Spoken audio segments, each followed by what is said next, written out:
안녕하세요. 저는 두 아들의 엄마이자 결혼 생활 올해로 15년째인 평범한 가정주부입니다.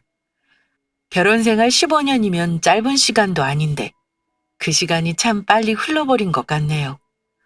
저는 3년 전 어머니가 돌아가실 때까지 아픈 어머니를 모시고 한동안 살았습니다. 시집 와서 시아버지와 시어머니를 모두 제 손으로 모시다가 보내드렸네요. 처음부터 시부모님을 모시고 산 건 아닙니다. 시아버지 돌아가시고 나서 어머니는 혼자 생활하셨어요. 그러다 갑작스레 암투병을 하게 되면서 제가 모시게 되었습니다. 물론 그 과정이 순탄치만은 않았어요. 저는 맏며느리고 남편은 무려 3남 1녀 중에 장남이에요. 장남이 꼭 시부모님을 부양해야 하는 의무가 있는 건 아닌데 동서들 간의 트러블로 인해 제가 모시게 된 겁니다. 대한민국 며느리 중에 아마 시부모님과 같이 사는 거 좋아하는 사람은 없을 겁니다. 저 역시 속 넓고 착한 며느리는 못 되고요. 하지만 제가 어린 나이에 가진 거 없이 시집 올 때 어머니가 저를 따뜻이 대해주셨던 것과 아이들 한참 어릴 때 옆에서 도움 주시던 거 생각하면 아픈 어머니를 참아 그냥 놔두지 못하겠더군요. 어머니 돌아가시기 전 제가 모신 기간은 3년이 조금 넘는 시간이었습니다. 길지 않은 시간이었고, 물론 마지막에 호스피스 모시기 전에는 정말 저도 힘들긴 했어요. 하지만 가족 안에서 편안하게 임종하신 거 떠올리면 어머니 모실 때 좀 더 잘해드릴 걸 하는 생각이 들기도 합니다. 어머니는 아프셨지만 굉장히 깔끔한 분이셨고 며느리인 저 힘들게 하는 거 워낙 싫어하셨어요. 어머니가 돌아가시기 전에는 많이 약해지시더니 갑자기 안 하시던 다정한 말까지 하신 적이 있었는데요. 내가 자식들 낳은 걸 제일 잘한 일인 줄 알았는데 이제 보니 며느리로 너를 얻은 게 제일 잘한 일이지 싶어. 시집 와서 서운한 거 많았지? 내가 다 안다. 나한테 잘한다고 해서 이런 소리 하는 건 절대 아니야. 죽을 때 너한테 고맙다는 말 한마디 못할까 봐 미리 말하는 거야. 정말 고맙다. 우리 아들한테 와서 아들 둘이나 낳아주고 며느리 노릇하느라 정말 애썼어. 어머니도 참 새삼스레 왜 그러세요? 저 나중에 애들 아빠한테 다 돌려받을 거예요. 공짜로 하는 거 아니니까 미안해하지 마시고 얼른 낫기나 하세요, 어머니. 제가 웃으며 대답하면 어머니가 그러셨어요. 그 값 내가 너한테 치러줄 거다. 그동안 너 애쓰고 산 거 내가 모르겠니? 걱정 마. 너는 앞으로 애들 잘 키우고 가정 잘 보살피면 그걸로 된 거야. 그때는 어머니가 하시는 말 들으면서 대체 무슨 값을 어떻게 치러주려고 하시나 대수롭지 않게 생각했습니다만 나중에야 어머니 뜻을 알게 된 큰 사건이 있었습니다. 이건 차차 말씀드리도록 할게요. 자식 많은 나무에 바람 잘 날 없다고 하잖아요. 우리 시댁에도 여러 가지 가족 간의 문제가 있었습니다만 어머니 돌아가신 후 저는 시누이를 제외한 남편 형제들은 보고 살지 않았습니다. 남편 역시 제 의견을 존중해서 뭐라 하지 않아요. 제가 왜 이런 결정을 내리고 사는지는 아마 제 사연을 들어보시면 이해하게 되실 겁니다.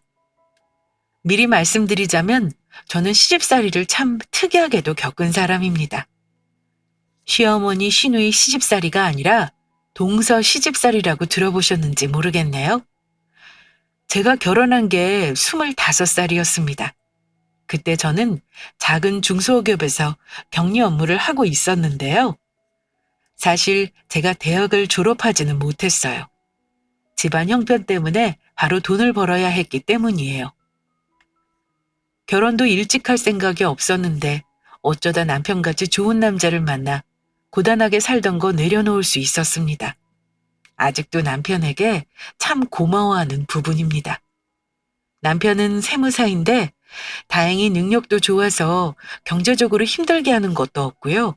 물론 다른 부부들처럼 우리도 다투면서 삽니다만 큰 굴곡은 없이 사는 게 참 감사할 뿐입니다. 남편은 제가 뭐 해달라고 부탁하면 엄청 너스레를 떨어요. 어머니 돌아가시고 나서부터는 저를 대놓고 아주 왕비 대접해줍니다. 저한테 잘 보여야 한다고 우스갯소리를 하기도 하고요.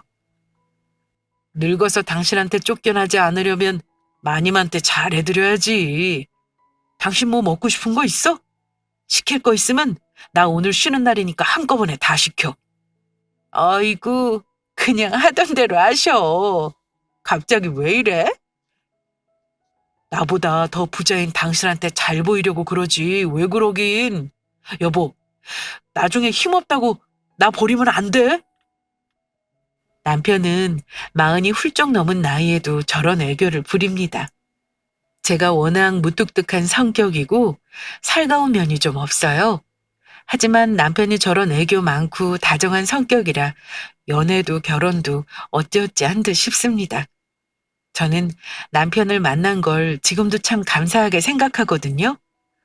어찌 보면 남편에 비해 조건이며 집안이며 나은 게 없었음에도 저를 많이 사랑해 주었고요.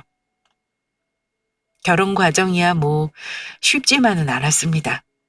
시부모님은 좋은 분이셨지만 당연하게도 아들에 대한 욕심이 있으셨고 그런 분들에게 제가 쉽게 눈에 찰 리는 없었겠죠. 하지만 한 번도 제 앞에서 무례하게 구시거나 상처 주지는 않으셨어요. 남편이 바람막이 역할을 잘해준 덕분에 눈물 흘리는 일 없이 결혼까지 했고요. 결혼하자마자 두 아들도 연년생을 낳았습니다. 손주들을 보고 나서는 시어머니는 저를 완전히 받아들여 주셨고 가까운 데 살며 아이들을 거의 키워주시다시피 하셨습니다. 저에게도 엄마처럼 정말 잘해주셨습니다. 사실 제가 친정엄마가 안 계시거든요.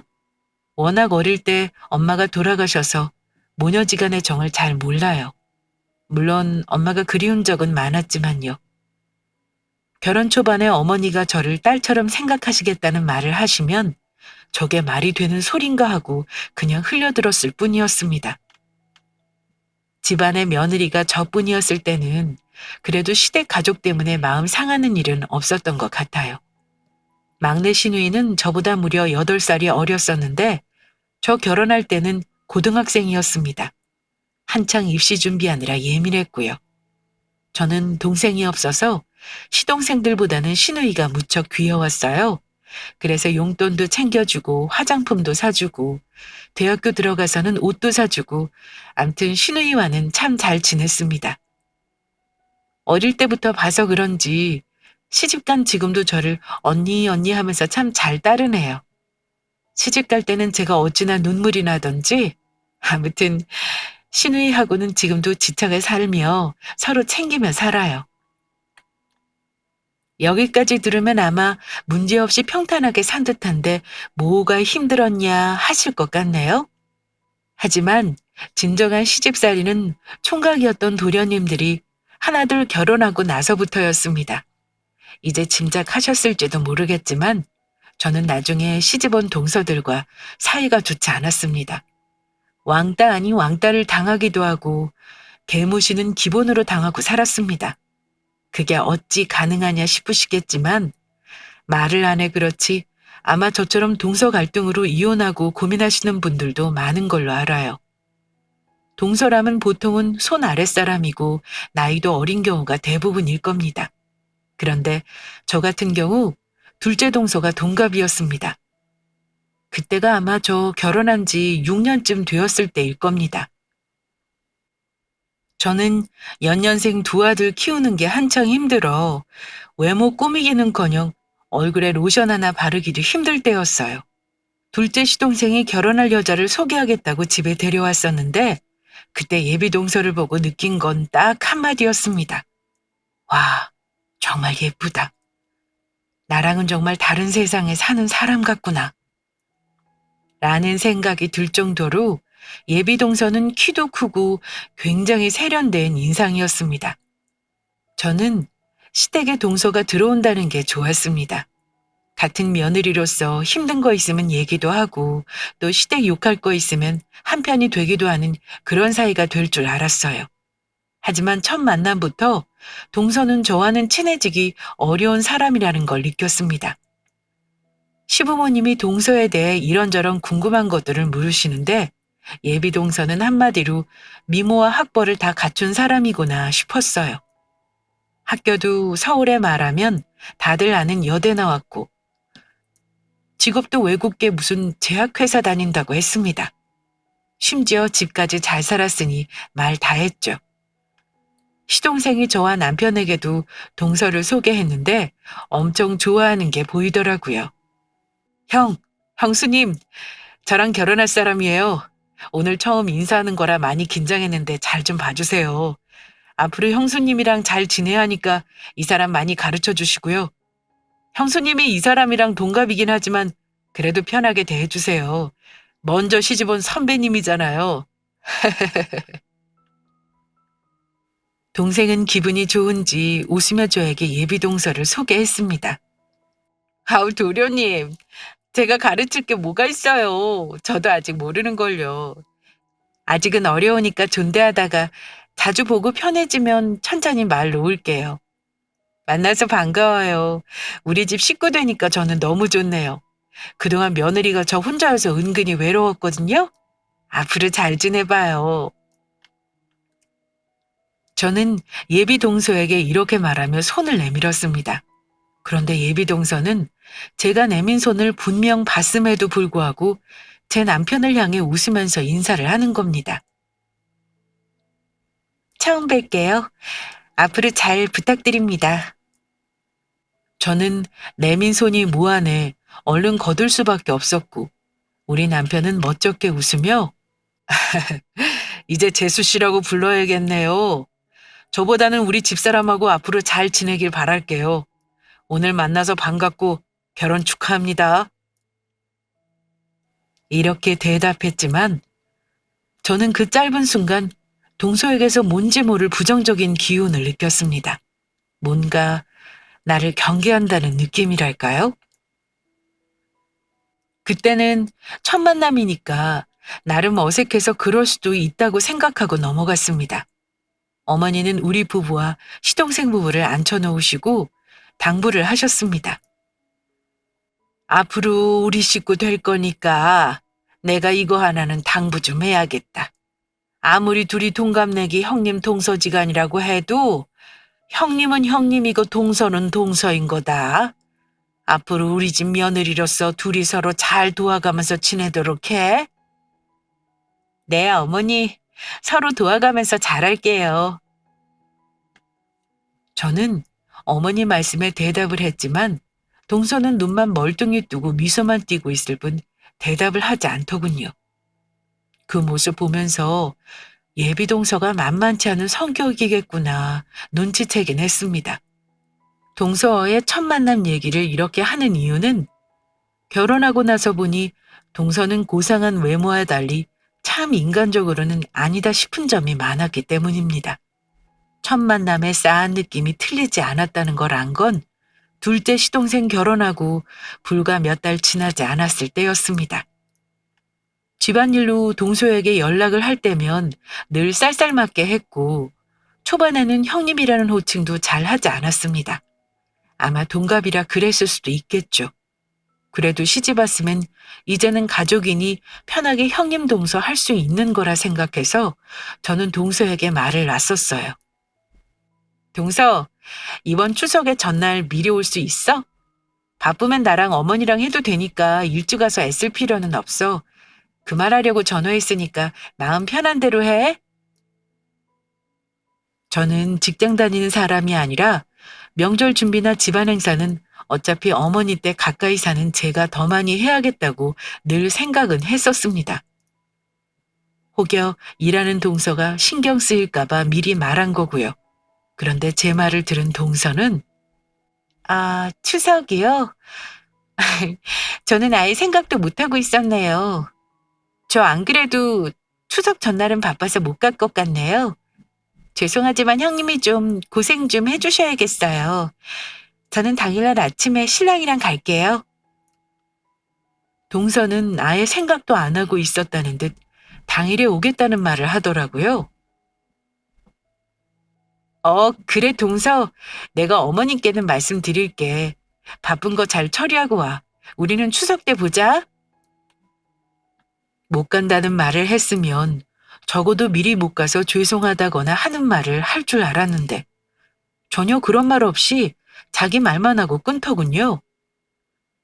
저희 시댁은 제사가 없어요.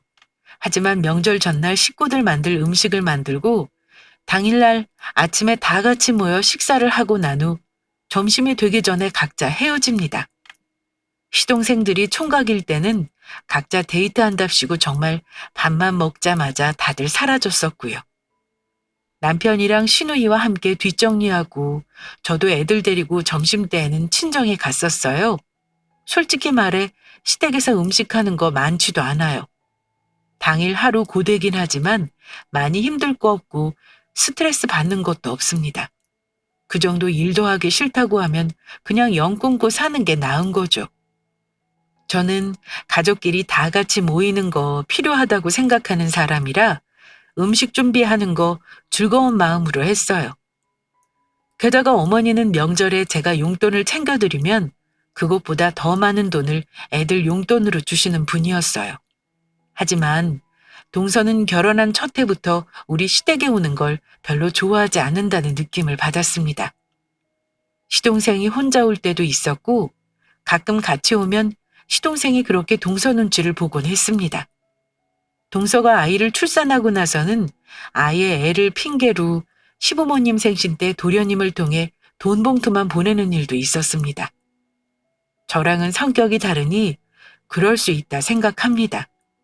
그때까지도 서로 노력하면 더 잘 지낼 수 있다고 생각했어요. 그래서 동서가 첫 아이 낳았을 때 조리비 보태 쓰라고 현금 50만 원도 보냈고 아기 옷이랑 용품도 백화점에서 정성껏 골라 사다 주기도 했습니다. 그런데 제가 사다 주는 걸 동서는 별로 좋아하지 않는 듯 했습니다. 저는 우리 아이는 입혀보지도 못한 브랜드로 신경 써서 사다 준 건데도 진심으로 고마워하는 기색이 없었습니다. 동서, 혹시 마음에 안 들면 나중에 백화점 가서 다른 걸로 바꿔.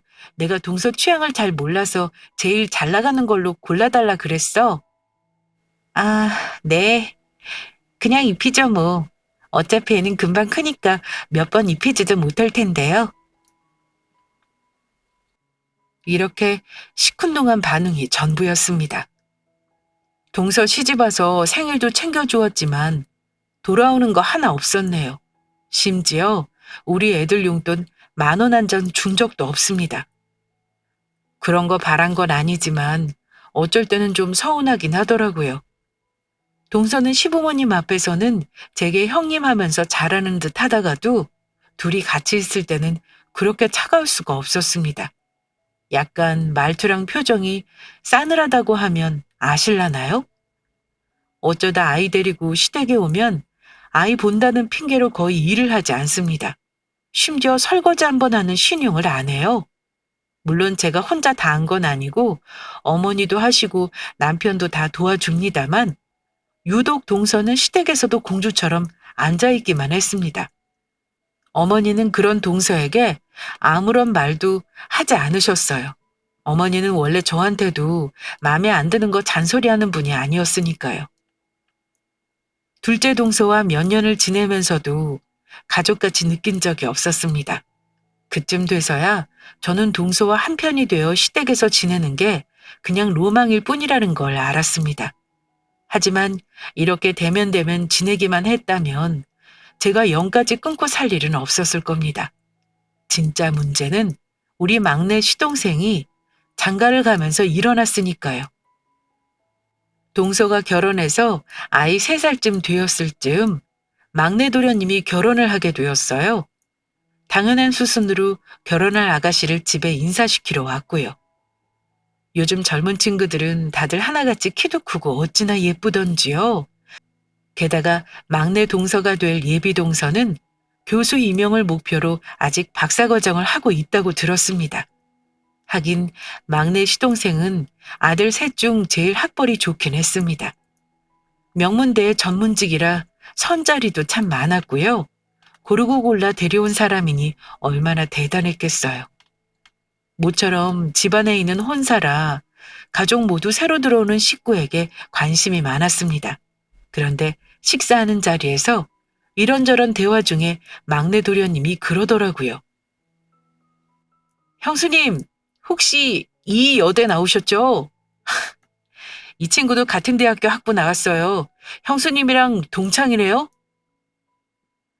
어머, 그래요? 너무 반갑다, 동서. 내가 바로 말 놓아도 되지? 나보다 4살 어리니까 말 편하게 할게. 우리 학교 나왔으면 공부 진짜 열심히 했겠다.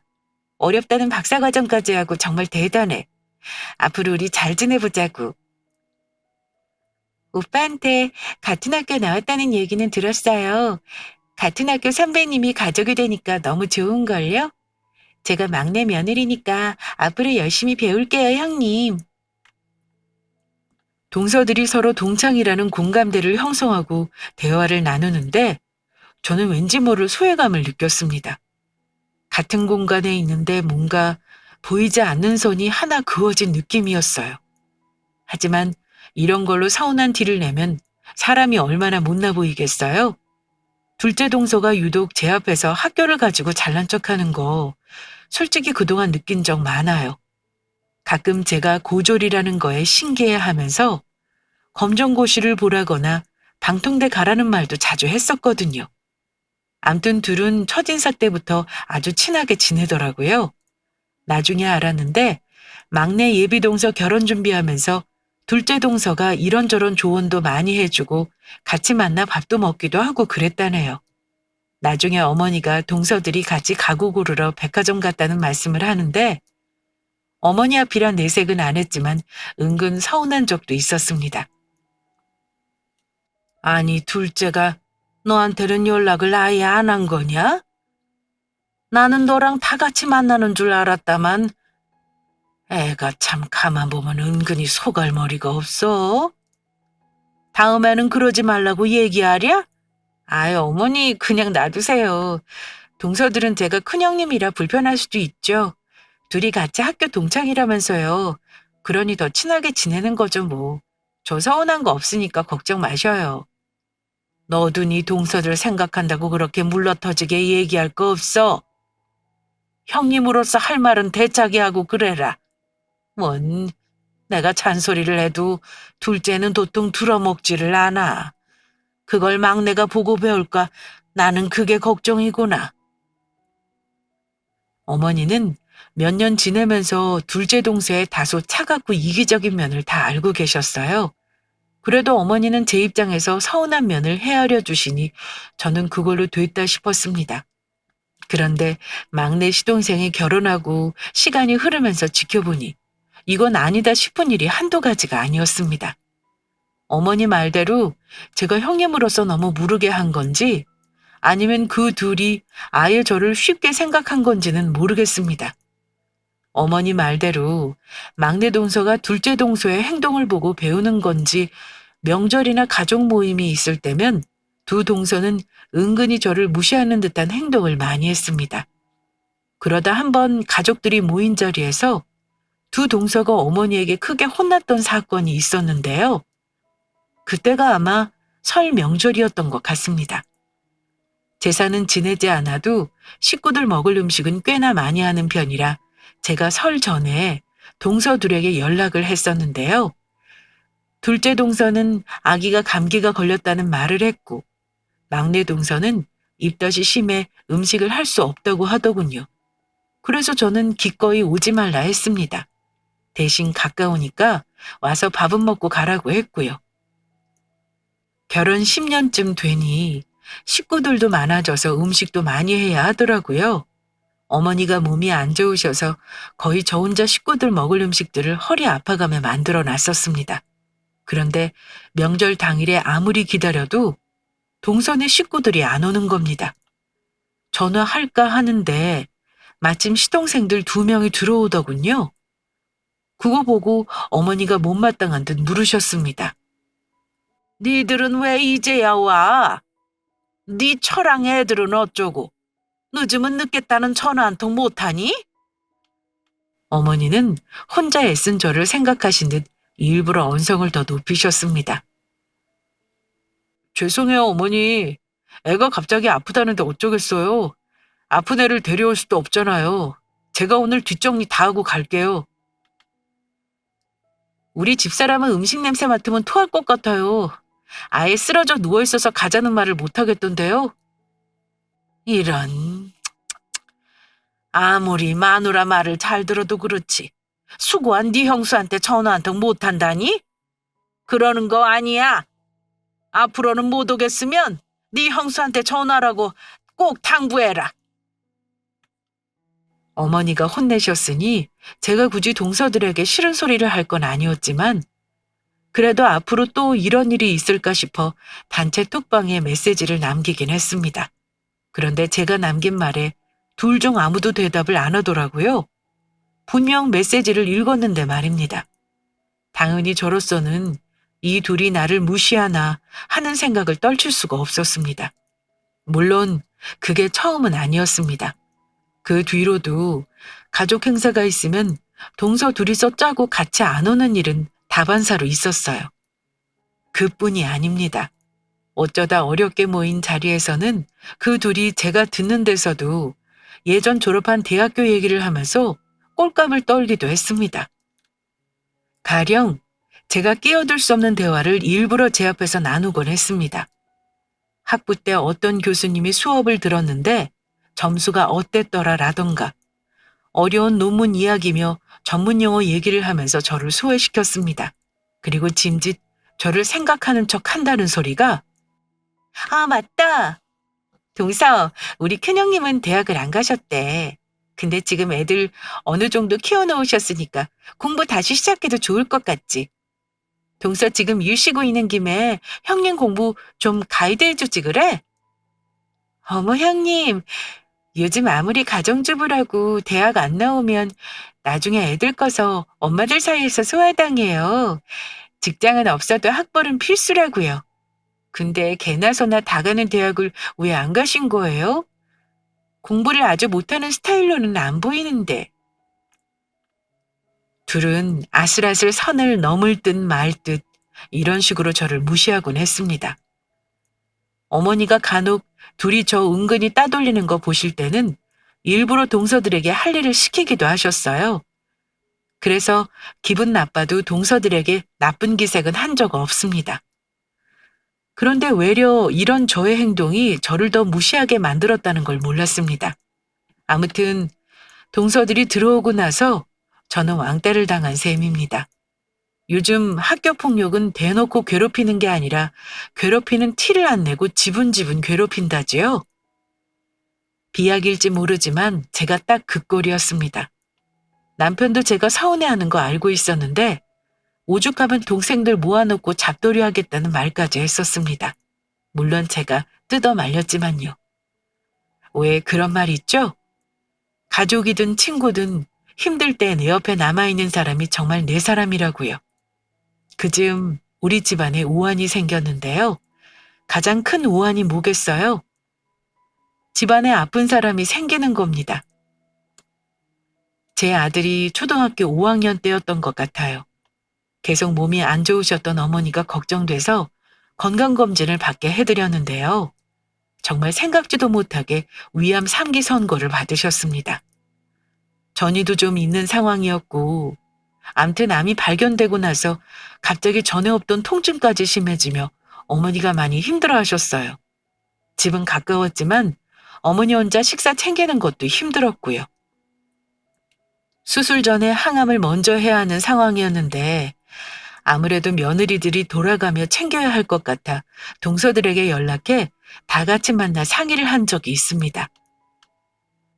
다들 소식 들었겠지만 어머니가 지금 상태가 많이 안 좋으셔. 항암하고 수술도 하셔야 하고 수술하고 나서도 혼자 약 챙기고 식사 챙기기는 어려우실 거야. 그래서 말인데 우리가 돌아가면서 어머니 들여다보고 식사나 살림을 좀 챙겨드렸으면 하는데 어때? 동서들은 바쁘니까 평일엔 내가 챙기고 동서들은 주말에만 번갈아 와주면 어떨까 해. 그 정도는 할 수 있지? 그런데 두 동서는 제 말을 듣자마자 썩은 표정이 되었습니다. 막내 동서는 그나마 눈치라도 보고 있는데 둘째 동서가 못마땅하다는 듯 이러더군요. 형님, 직장 다니는 사람한테 주말이 얼마나 중요한지 아시잖아요. 우리는 아직 애도 어린데 반찬하고 청소라도 하려면 주말밖에 시간이 없는걸요? 그냥 형님이 하시던가 같이 돈 모아서 간병인을 쓰죠. 네, 그게 좋겠네요, 형님. 저도 주말에 힘들어요. 우리 그렇게 해요. 동서, 일주일에 한 번씩 하루 몇 시간 내는 게 그렇게 어려워? 먼데 사는 것도 아니잖아. 물론 수술하고 나서는 간병인이 쓸 거야. 근데 앞으로 어머니 투병하시는 거 긴 싸움이 될 거야. 당연히 아들들도 같이 할 거고. 이 정도면 내가 하자는 대로 해주면 안 될까? 제 의견에 또 반대를 하는 동서들이 얄미웠지만 그래도 한 번 더 달래며 말을 했습니다. 그런데 갑자기 둘째 동서가 이런 말을 하더라고요. 내 부모도 아니고 시부모님을 왜 그렇게 챙겨야 하죠? 형님이 하고 싶으면 형님 혼자 하세요. 저는 하기 싫어요. 제 소중한 시간을 그렇게 쓰긴 싫거든요. 형님은 그런 일 익숙하시겠지만 저희는 병자 돌보는 거 잘 못해요. 저나 막내 동서 한 시간에 얼마짜리 인력인데 시간을 내달라 하시는지 모르겠네요. 그런 건 가방끈 짧은 형님이 하시는 게 여러모로 합리적인 거 아닌가요? 이러다가 어머님 모시라고 하는 거 아닌가 걱정도 되고요. 저는 미리 말하지만 무조건 싫으니까 그런 줄 아세요. 형님이 맏며느리니까 알아서 해주세요. 배운 거 없으면 그런 거라도 해서 집안에서 인정받는 게 맞죠? 둘째 동서 말을 듣는데 서운한 걸 넘어 이제는 화가 나더라고요. 그래서 저도 그랬습니다. 동서, 무슨 말을 그렇게 해? 아니, 나 가방끈 짧은 게 여기서 왜 나오는 건데?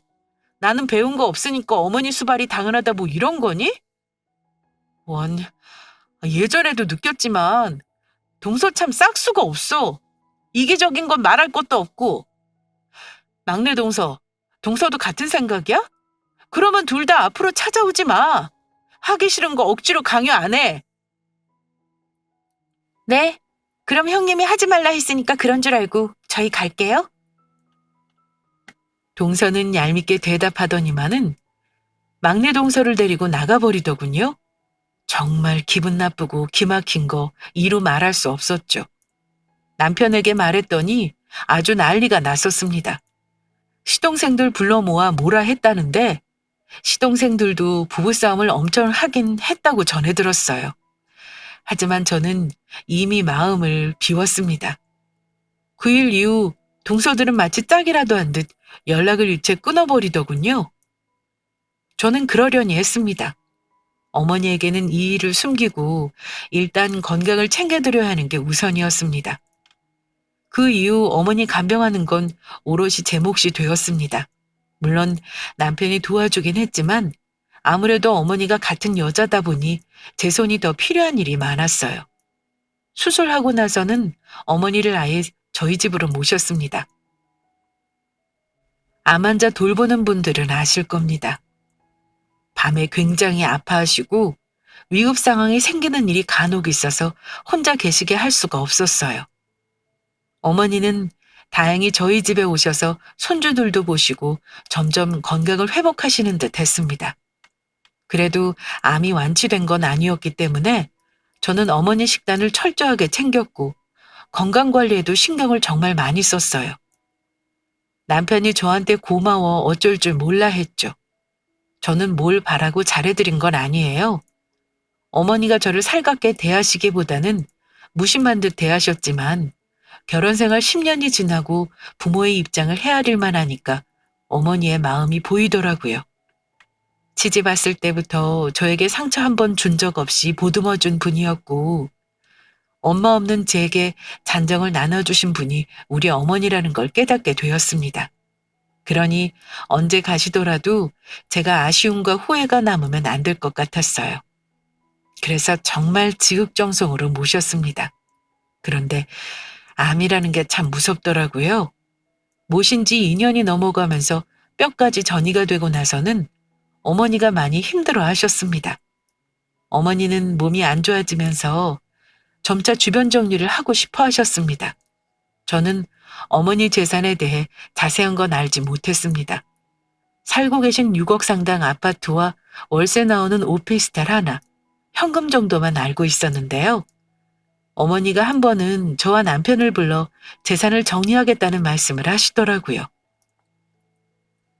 내 아파트랑 오피스텔은 동생들하고 똑같이 나눠서 팔아먹든 볶아먹든 맘대로 해라. 현금도 마찬가지야. 근데 나 죽기 전에 내가 따로 네 처한테 명의를 넘기고 싶은 재산이 있어.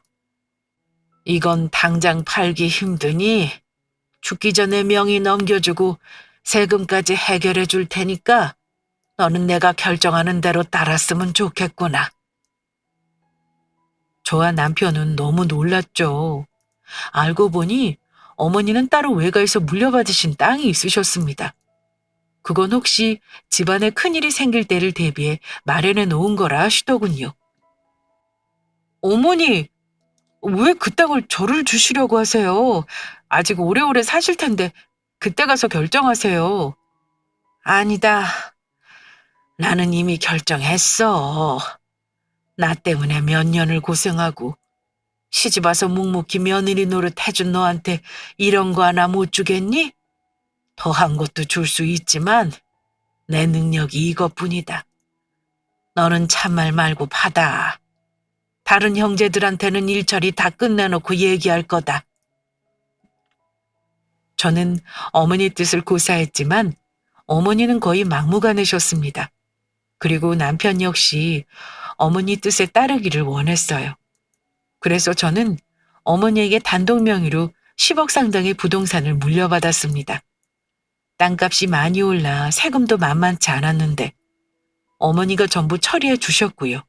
그리고 나머지 재산 정리할 때 남편이 시동생에게 어머니 뜻을 알렸다고 들었습니다. 형제들에게 속일 수는 없으니 아마 전부 솔직하게 말을 했겠죠. 그 와중에도 어머니 건강은 점점 안 좋아졌고 저는 저대로 재산이고 뭐고 어머니 간병에 집중했습니다. 그런데 어머니 상태가 너무 안 좋아서 병원에 모시고 온 날 큰 사달이 일어났습니다. 저한테 2년간 생전 전화 한 통 없던 둘째 동서가 할 말이 있다며 연락을 한 겁니다. 대충 짐작은 갔습니다. 그래서 집으로 오라고 했죠. 약속 시간이 되니 동서가 왔더라고요. 근데 혼자가 아니라 막내 동서도 데리고 왔더군요. 그런데 인사도 건네기 전에 동서가 들어와서 한다는 말이 이랬습니다. 형님, 참 양심도 없네요. 형제들이 다 시퍼렇게 눈 뜨고 있는데 어머니 꼬드겨서 재산 빼돌려요? 우리 다 들었어요. 형님한테만 어머니가 땅 준 거 그거 당장 명의 돌리세요. 형제들 다 공동 명의로 하시자고요. 형님, 그렇게 안 봤는데 되게 음흉한 구석이 있으시네요. 저희 진짜 실망했어요. 어머니가 설마 형님한테만 준다고 한 거겠어요? 둘째 형님 말대로 해주세요. 오늘 저희 그 말하려고 왔어요. 돈 앞에서 역시 사람의 민낯이 드러나는 모양입니다. 동서들이 예쁜 말을 해도 줄까 말까인데 저런 식으로 나오니까 저도 오기가 생기더라고요.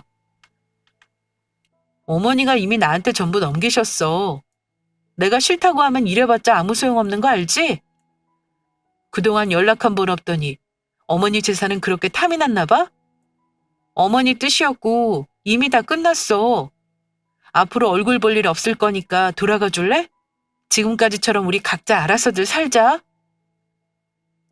형님은 다 알고 있으면서 모른 척한 거죠? 혼자 병시중하겠다고 한 거 다 이유가 있었네. 형님 진짜 소름 돋는 거 알아요? 암튼 어머니 땅 똑같이 안 나누면 우리 소송이라도 할 생각이니까 그런 줄 아세요? 소송? 이미 내 재산으로 되어 있는 걸 무슨 수로 빼앗겠다는 거야? 죄주 있으면 어디 한번 해봐. 대한민국에서 제일 비싼 변호사 써서 응대해 줄 테니까. 동서 명문대 나왔으니까 어디 한번 주변 연줄 다 동원해봐. 동서들은 제 말에 대답도 못하고 씩씩거리더군요. 사실 이미 제 명의로 되어 있는 걸 무슨 수로 빼앗겠어요? 돌아가시고 나서 정리가 안 되어 있다면 유류분 반환 청구니 뭐니 한다지만 어머니 뜻으로 저에게 넘긴 건 그 사람들에게 아무 권리가 없으니까요. 동서, 너네 그러는 거 아니야. 어머니가 그동안 얼마나 고생하신 줄 알아? 한 번이라도 들여다봤으면 나 이런 말도 하지 않잖아. 나중에 동서는 천년만년 건강할 것 같아? 그동안 나 무시하고 둘이 따돌린 거 나 모른 거 아니야. 다 알면서도 잘 지내고 싶어서 참은 거라고. 근데 이제는 동서들 내 가족으로 생각 안 해. 오늘 이후로 다시는 얼굴 보지 말자. 지금 당장 안 돌아가면 서방님들한테 전부 말해서 일 크게 만들 거니까 알아서들 해. 제 호통에 동서들은 마지못해 돌아가긴 했습니다. 저는 화가 난 나머지 그날 일을 남편에게 전부 말했고 남편은 동생들을 불러 모아 어머니 뜻임을 단단히 못 박아 두었고요. 다행인 것은 시누이는 완전 저의 편이었어요. 시동생들은 자기 마누라 눈치 보지만 형이 하는 말이 구구절절 맞으니 뭐라 반박을 못하더군요. 결론 먼저 말씀드리면 어머니 재산 문제는 어머니 뜻대로 정리되었습니다. 그 일 있고 나서 어머니는 얼마 버티지 못하고 돌아가셨어요. 물론 동서지간에 어머니 재산 가지고 다툼이 있었던 건 알지 못하셨고 마지막에는 아들들과 손주들 사이에서 편안히 가셨습니다. 그래도 시동생들은 양심이 있더라고요. 제가 어머니 모신 공을 잘 알아주더군요. 자기들 마누라는 알아서 단속하겠다며 저에게 고맙다는 말 한마디를 하는데 그 말 한마디가 뭐라고 저도 서운했던 마음이 조금은 녹았습니다. 솔직히 말씀드리면 어머니 돌아가시고 나서 가족 간에 화목하게 지내지는 못하고 있어요. 3년이 지난 지금 남편과 시동생들은 간혹 만나기는 합니다만 저는 동서들을 안 보고 삽니다. 굳이 다시 만나고 살면서 스트레스 받을 필요 없는 것 같아 맘 편히 저와 우리 가족만 생각하고 있습니다. 어머니가 물려주신 땅은 팔지 않고 묵혀두고 있어요. 팔아야 돈이 되는 거라고 하는데 저는 선뜻 어머니께 받은 땅을 팔 수가 없네요. 제가 어머니에게 큰 효도를 한 것도 아닌데 과연 이런 보답을 받을 자격이 있는지 모르겠어요.